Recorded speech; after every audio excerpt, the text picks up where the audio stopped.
आप लोग? आशा करती हूँ आप स्वस्थ होंगे, मस्त होंगे।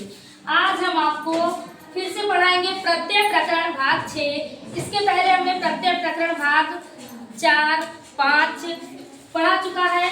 तद्धित प्रत्यय देखिए, दूसरा है हमारा तद्धित प्रत्यय। तद्धित प्रत्यय का हमने कुछ भाग आपको पढ़ा चुके हैं। तद्धित प्रत्यय क्या है, तद्धित प्रत्यय के मतु प्रत्यय, वतु प्रत्यय, इन्हीं प्रत्यय के बारे में हमने आपको बता दिया था।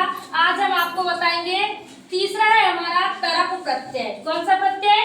तरप प्रत्यय, जिसका तर शेष रहता है। क्या शेष रहता है? तर शेष रहता है। तो देखिए, तरप प्रत्यय आप लोग याद रखिएगा, तरप प्रत्यय का तर शेष रहता है। देखिए, जब दो में से किसी एक को श्रेष्ठ बताया जाता है, जब दो में से किसी एक को श्रेष्ठ बताया जाता है, वहां तर प्रत्यय होता है। तो देखिए, जब दो में से किसी एक को क्या बताया जाता है? श्रेष्ठ बताया जाता है, वहां पे तरप मतलब तर प्रत्यय का प्रयोग होता है। तो देखिए, याद रखिएगा, मेन हमको याद रखना है कि तरप प्रत्यय का तर शेष रहता है। क्या शेष रहता है? तर शेष रहता है। जैसे लघु तर आ गया तो हमको तर देख के समझ जाना चाहिए कि ये तरप प्रत्यय है। समझ गए? मेन हमारा ये ट्रिक है हमारी कि तर इसका क्या रहता है? शेष रहता है।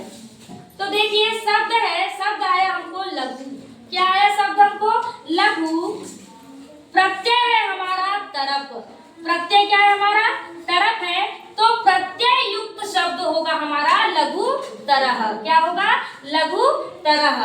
तो हमको परीक्षा में कभी कभी आता है लघु तरह, तो इसको हमको क्या करना पड़ता है? अलग करना पड़ता है। क्या करना पड़ता है? अलग करना पड़ता है। तो हम अलग कैसे करेंगे? लघु हमारा क्या हो गया?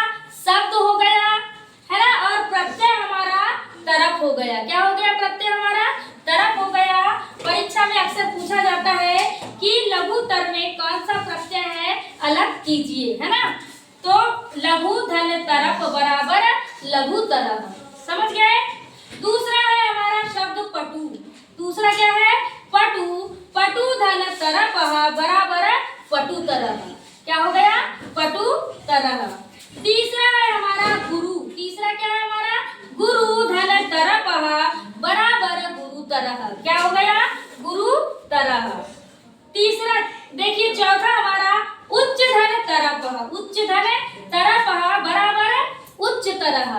तो लघु तर, पटु तर, गुरु तर, उच्च तर, जितने भी तर वाले शब्द आएंगे तो आप लोग समझ जाइएगा कि कौन सा प्रत्यय है यहाँ? तरप प्रत्यय है, जिसका तर शेष रहता है। समझ गए? अब दूसरा है हमारा तमप प्रत्यय। कौन सा प्रत्यय? तमप प्रत्यय, जिसका तम शेष रहता है। क्या शेष रहता है? तम शेष रहता है। ये भी ऐसा ही है, जब दो से अधिक में किसी एक को श्रेष्ठ बताया जाए, वहां पे तमप प्रत्यय होता है। लेकिन हमने मेन आपको क्या बताया है? तमप प्रत्यय का तम शेष रहता है। बस इतना ही बताया है याद रखने के लिए, ठीक है। तो देखिए, लघु, लघु धन तमप, लघु धन तमप बराबर लघुत्तमः। क्या हो गया? लघुत्तमः। समझ गए? उसी प्रकार है पटु धन तमप बराबर पटुतमः। क्या शेष रहता है? तम शेष रहता है। गुरु धन तमप बराबर गुरुतमः। उच्च धन तमप बराबर उच्चतमः। ठीक है। तो आपको याद रखना है, जैसे हमको आ गया लघुतम, तो लघु क्या है हमारा? शब्द है। प्रत्यय क्या आ जाएगा हमारा? तमप, है ना। तो फिर प्रत्यय युक्त शब्द बनेगा हमारा लघुतमः। तो लघुतमः, पटुतमः, गुरुतमः, उच्चतमः, जितने भी तम वाले शब्द आएंगे, समझ गए? तो आप लोग समझ जाइएगा कि वहां पे तमप प्रत्यय होगा, जिसका तम शेष रहता है। अब देखिए आगे हमारा अण प्रत्यय, वेरी इंपॉर्टेंट है। अण प्रत्यय मतलब इंपॉर्टेंट इसलिए है क्योंकि ये ऑल एग्जामिनेशन में पूछा जाता है। ऑल एग्जाम में क्या होता है? पूछा जाता है। संस्कृत से जितनी भी परीक्षाएं होती है उसमें अण प्रत्यय के बारे में पूछा जाता है। तो अण प्रत्यय का अशेष रहता है। क्या शेष रहता है? अशेष रहता है। ठीक है। तो देखिए, पहला है हमारा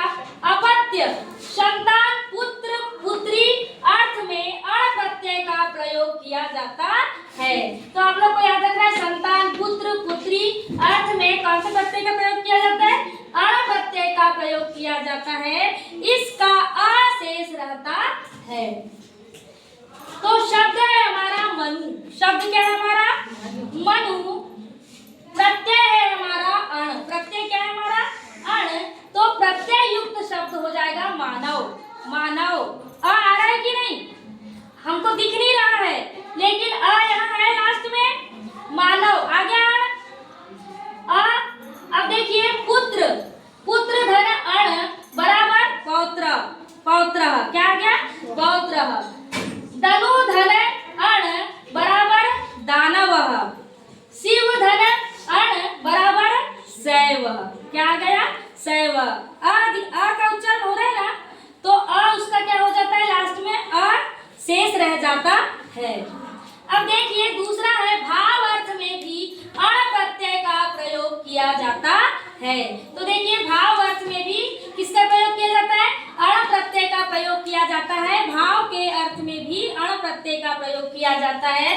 तो देखिए गुरु धन अण शब्द क्या है हमारा? गुरु। आ क्या है हमारा? प्रत्यय है। अर्थ लिखा है हमने यहाँ, सॉरी, अब यहाँ हम लिख देते प्रत्यय है। क्या है? तो देखिए गुरु क्या है? शब्द है। अण क्या है? प्रत्यय है। तो प्रत्यय युक्त शब्द हो जाएगा गौरवम। क्या हो जाएगा? गौरवम। ठीक है, यहाँ भी अशेष है। कुशल धन अण कौशलम, लघु धन अण लाघवम। तो आपको समझ आ चुका होगा। देखिए हमने आज तरफ प्रत्यय, समक प्रत्यय, अण प्रत्यय आपको बताया है, और हम तदित प्रत्यय से संबंधित कुछ प्रत्यय आपको बताएंगे। आप लोग जरूर देखिएगा। मेरा YouTube चैनल है कविता सुरेश पवार, को लाइक कीजिएगा, शेयर कीजिएगा, सब्सक्राइब कीजिएगा और बेल आइकन प्रेस कर दीजिएगा, जिससे आगे आने वाले नोटिफिकेशन आपको मिल जाया करेंगे। धन्यवाद।